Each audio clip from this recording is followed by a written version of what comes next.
ज्ञान book channel में आपका स्वागत है। आज हम एक ऐसी मोटिवेशन जबरदस्त कहानी सुनाने जा रही हूँ जिसको सुनने के बाद आपके जिंदगी से एक अनमोल रत्न सब कुछ सिखाएंगी।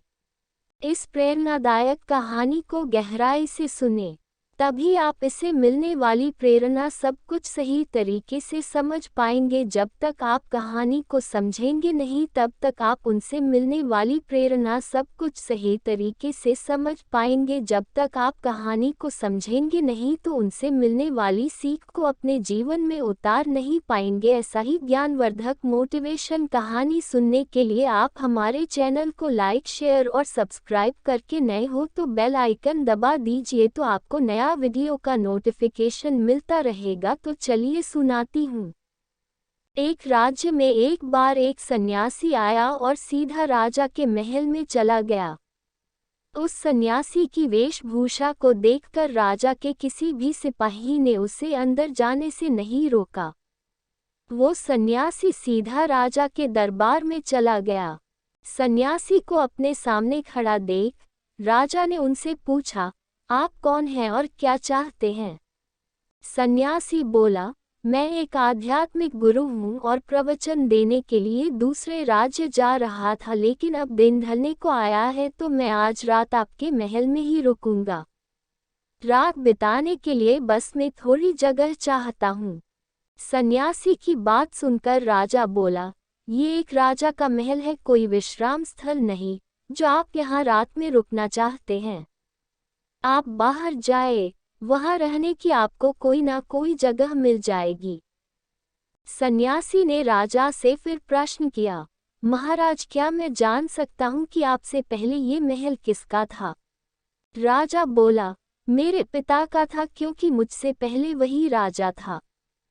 सन्यासी ने फिर प्रश्न किया, अच्छा तो अब आपके पिताजी कहाँ हैं?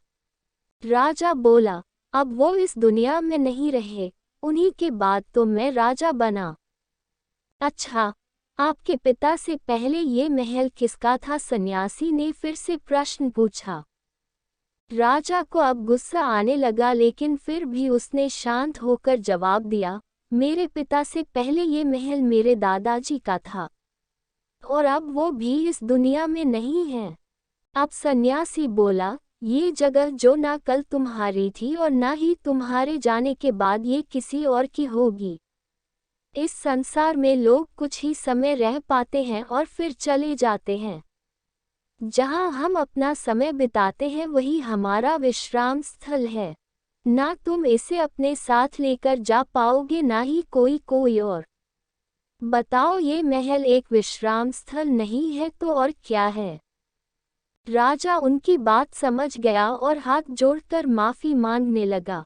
उसने सन्यासी को रुकने को जगह दे दी।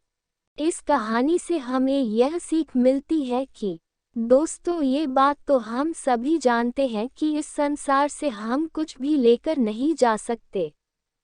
खाली हाथ आए थे और खाली हाथ ही जाना है।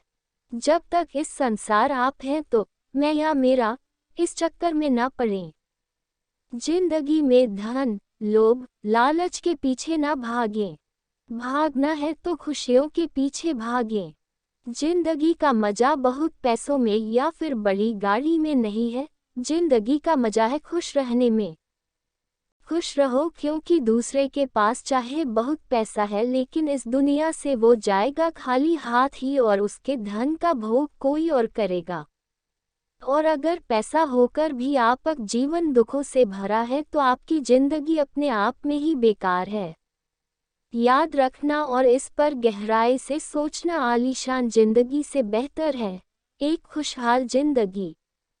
दोस्तों, अगर यह कहानी पसंद आई हो तो आप हमारे चैनल को लाइक, शेयर और सब्सक्राइब करके बेल आइकन दबा दीजिए।